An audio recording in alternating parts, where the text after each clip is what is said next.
my name is Ted Smith. I'm the general manager of Hempology101 and the author of this book here, Hempology101, The History and Uses of Cannabis Sativa. This short video is part of a series of videos we're making to cover the topics discussed in Hempology101.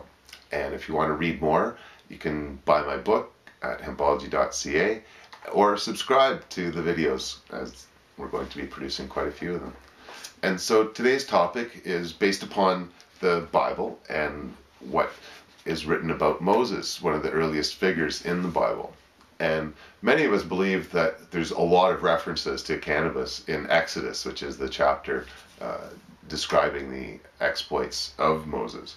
And one of the first references is the burning bush that Moses so famously spoke to, in which God appeared as a cloud of smoke before him in a bush that was being consumed somehow but not burned, which to many of us is a reference to the making of hashish, where you would put your hands on the plant and take the rubbings off of it and burn them.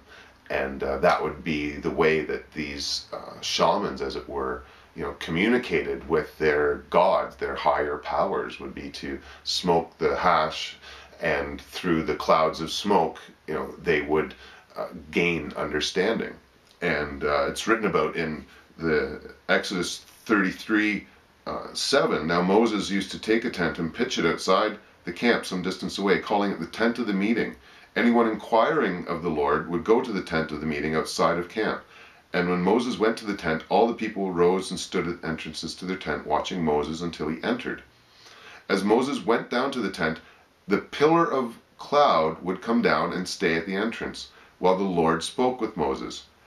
Whenever the people saw the pillar of cloud standing at the entrance to the tent, they all stood and worshipped, each at the entrance to the tent. The Lord would speak to Moses face to face, as a man speaks with his friend.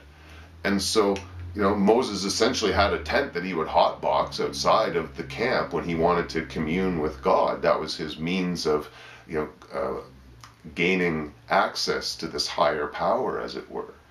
And it's written about in many cases that Moses and several other prophets in the Old Testament would burn incense, and through that incense the Lord would appear to them and give them messages that somehow weren't being made available to everybody else watching the smoke. So simply seeing the smoke wasn't enough to induce a state through which God to communicate with. You had to be in an enclosed, tight space with a lot of smoke, so much smoke that everybody could see it from a distance, and then they knew you were communicating with God.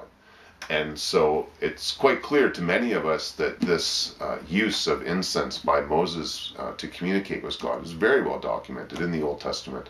And it's something that, again, is very firmly believed by many of us. If you want to read more about it, you can, again, check out Hempology.ca, and the textbook has got all sorts more information. And subscribe to the videos. Thanks for watching. Have a good day.